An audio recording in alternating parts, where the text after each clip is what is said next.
his time, in his time,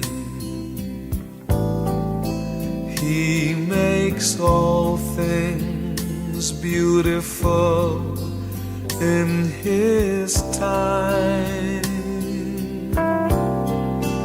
Lord, please. Dzina la Atate ndi la Mwana ndi la Mzimu Woyera. Amen. Ndikulandireni abale ndi alongo pano pa Tiyankhuleni Ambuye lero lachinayi pa 7 July chaka cha 2022. Pali malangizo okoma pano muthenga wabwino. Mwalandira mwaulere kaperekeni mwaulere. Mawu oyamba kuchokera m'buku la mneneri Hosea mutu wa 11 ndi 1 kulekeza 4. Amene akutiwerengera mawu oyamba ndi Ellen Naura, mtolankhani ku Radio Maria Malawi mu Diocese ya Mangochi. Ndipo mthenga wabwino ndi monga adalembera Mateyu Oyera mutu wa 10 ndi 7 kulekeza 15. Amene akutiwerengera mthenga wabwino komanso kutigawira mawu ndi Father Francis Damaseke, National Coordinator for Catholic Social Communications and Research Commission, ECM. Tiyena abale ndi alongo tisinkhesinkhe limodzi. Mawu oyamba. Mawu a m'buku la mprofeti Hosea. Hosea mutu 11 ndi 1. Kuzawerenga ndime ya 3 mpaka 4, kuzapitiriza ndime ya 8 mpaka 9. Chauta akuti, pamene Israeli anali mwana ndinkamukonda. Mwana wangayo ndidamuyitana kuti atuluke ku Igupto. Komabe ndine amene ndidamphunzitsa Aefraimu kuyenda. Ndidawalera, koma sadavomereze kuti amene ndidawasamala ndine. Ndidawakokera kwa ine mwachifundo ndi mwachikondi. Ndidawanyamula nkuwasamiza kutsaya kwanga. Ndidawerama nkuwadyetsa. Kodi ndingakusiye bwanji iwe Efraimu? Kodi ndingathe kukutaya bwanji iwe Israeli? Kodi ndingathe bwanji kukusandutsa ngati Adima? Kodi ndingathe kukuononga ngati Zebiomu? Mtima wanga wakana kutero. Chifundo changa chikukula. Sindizalekerera kuti mkwiyo wanga ukulangitse. Sindizakuononganso Efraimu, pakuti ine ndine Mulungu osati munthu. Ine oyera uja ndili nawe, ndipo sindizabwera kudzakuononga. Mawu a Ambuye. Tithokoze Mulungu. Ambuye akhale nanu. Mawu a muthenga wabwino monga adalembera Mateyu Oyera. Ulemu kwa inu Ambuye. Mutu wa 10 ndi 7 kulekeza 15. Pa nthawi yomweyo Yesu adawuza ophunzira ake kuti muzikalalikira kuti Mulungu ali pafupi kukhazikitsa ufumu wake tsopano. Muzikachiritsa odwala, muzikaukitsa akufa, muzikachotsa khate, muzikatulutsa mizimu yoyipa. Mwalandira mwaulere kaperekeni mwaulere. Musatenge ndalama mzikwama, kaya nzagolide, kaya nzasiliva, kaya nzakopala. Musatenge thumba la paulendo kapena mikanjo iwiri, kapena nsapato kapena ndodo. Paja wantchito ngoyenera kulandira malipiro ake. Pamene mwalowa mu mzinda kapena m'mudzi uliwonse, mufunsitse za munthu ofunikadi kukulandirani. Mukakhale ku nyumba kwake mpaka nthawi yochoka. Polowa mnyumba muzikanena kuti mtendere ukhale ndi inu. Tsono ngati mnyumbamo anthu akulandirani, mtendere wanu ukhaladi ndi iwo. Koma ngati anthu a mnyumbamo akana kukulandirani, mtendere wanuwo ubwerere kwa inu. Munthu aliyense akakana kulandira kapena kumvera mawu anu, musanse fumbi kumapazi kwanu pakutuluka mnyumbamo kapena mu mzindamo. Ndithu ndikunenetsa kuti pa tsiku la chiweruzo Mulungu adzachitako chifundo polanga midzi ya Sodomu ndi Gomora koma osati polanga mudzi umenewo. Mthenga wa Ambuye.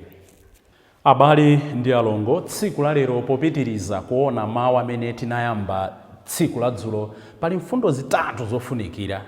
Choyambirira, Ambuye Yesu akuwauza ophunzira ake, mwalandira mwaulere, kaperekeni mwaulere.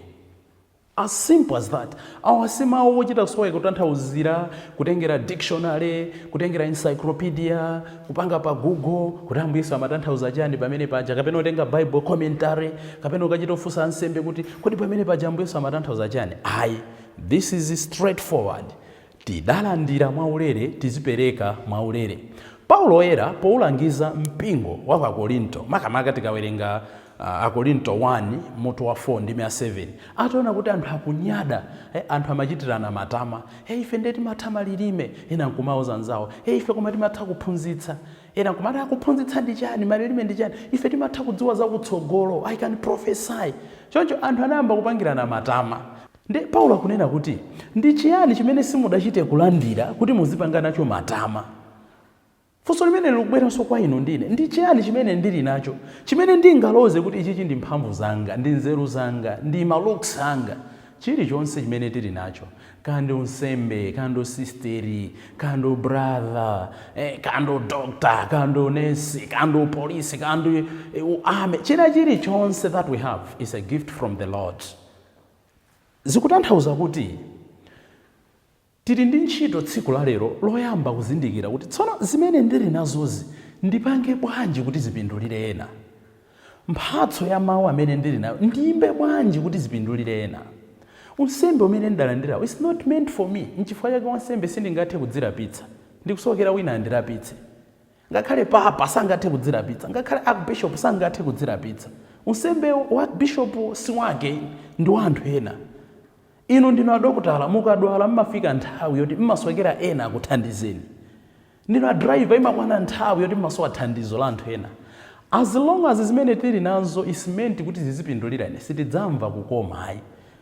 Ndimanena mobwereza kuti life is like a game of tickling each other. Kugirigishana. Munthu okotakhala kuti uli ndi phwete chotani, unless utakhala kuti umadya zija amaletsa za kunkhota zija. Sunga madzigirigishe wekha nkumaseka. Kudzigirigisha kuti tikutengerani uchipatala cha anthu amisala. Somebody ought to tickle you and you feel good. Of course, umaletsa ata ndisiyani kwina kukumva kukoma. So too with life. What I have when I share with others, it makes life so beautiful. It makes life so better. It makes life so adorable. Lero ntchito yanga ndikuyamba kuzindikira kuti what is it that I have that others ought to benefit. Ndi chani chimene ndili nacho choti ena apindule nacho. Inde kandi ndalama, kandi maluso osiyana-siyana. Even ma jokes kumene. Aliko to anthu enafe timati tikati tinene joko, anthu kumamva chisoni kuti abambo. Ena kunena zomwezo aliyense kuseka mpaka phwete. It means that's your gift to benefit others. Ena kuti takhala kuti tinaphunzira chotani PhD, kulowa mklasi kuti tiphunzitse ana kumangogona. Ena kuti tilalike mfundo zabwino. Koma within 2 minutes upeza kuti anthu akugona. So polish your gift but use it to benefit others. Munalandira mwaulere, kaperekeni mwaulere. Tisiye kunyada, kusimbwa, kudzimva, kudzienereza. I save others and save with humility. Nkutheka mphatso zoti tinazo timatumikira ena, koma now we become pompous. Anthu akana kuti komatu zimene zija mwaitha munthu wankulu. Umadziwa ife tu munthu wankulu ayi. Akatiyamikira good and fine, praise God. Dzina la Ambuye muzonse lizitamandika. Nchifukwa yake muimbitsi wa Salimo 115 imandigwiramo kwambiri. Chichewa chakumwera kwamati imandi lapulamo, imandifikapo. Muimbitsi wa Salimo 15 abadanena kuti not to us, O God, not to us, but to thy name glory and honor. Kwa ife ayi, koma kwa dzina lanu lokha Ambuye kukhale mayamiko matamando. Nchifukwa yake pena tikawerenga muthenga wa Luka pomwemo amanena kuti tikagwira ntchito za chifundo tisadzitamandire. Tirenti, oh, musadzitamandire inopo ndifa ntchito chabe. Mfundo yachiwiri imene akutionetsa mawu a tsiku la lero. Ambuye Yesu akuwakonzekera ophunzira ake. kumene mukapiteko anthu ena akakuyamikirani, anthu ena akakulandirani bwino, anthu ena akakupangani compliment, anthu ena akakunenani kuti mumatha, anthu ena akanena kuti mumasangalatsa, anthu akanena kuti mukamalalika muchisi koma wansembe uyu inde nthawi imeneyo mukatamanda Ambuye koma sakuwabisira chichewa. Mukakumana nawonso ena akakukanani, akakusemerani zinyawo, akakutchulani mayina. In that hour, in that moment, osakalimbana nawo, mukangosasa fumbi, mission zikapitirira. Musakanyanyalenso kuti ndisiya kulalika, ndisiya unsembe, ndisiya banja chifukwa chonena kuti ena sakundifunira zabwino. Keep moving. Simple but straightforward. Pamene tikugwira ntchito, ena azitifunira zabwino, ena azitikana. Moyo zipitirira, utumiki uzipitirira. Potsirizira tsono, mwina nkutheka nthawi yayitali sitinapereke mwaulere zimene tidalandira mwaulere kuti tidalitse nazo ena. Nkuthekanso kuti tadzitamandira kwambiri. Koposaposa nkutheka kuti pamene takumana ndi mikwingwirima tinabwerera mbuyo. Tiye tipemphere naye muimbitsi wa Salimo 79, salimo ya tsiku la lero kuti tipulumutseni ndipo mutikhululukire pa zochimwa zathu kuti dzina lanu lilemekezeke. Tikazindikira kufoka kwathu, kunyada kwathu, kudzimva kwathu, kumana kwathu, nkhanza zathu, timpempha Ambuye atikhululukire kuti dzina lake lilemekezeke, ife tiyambe kuchita mwatsopano. Dzina la Atate ndi la Mwana ndi la Mzimu Woyera. Amen. Lord, my life to you I bring. May each song I have to sing be to you.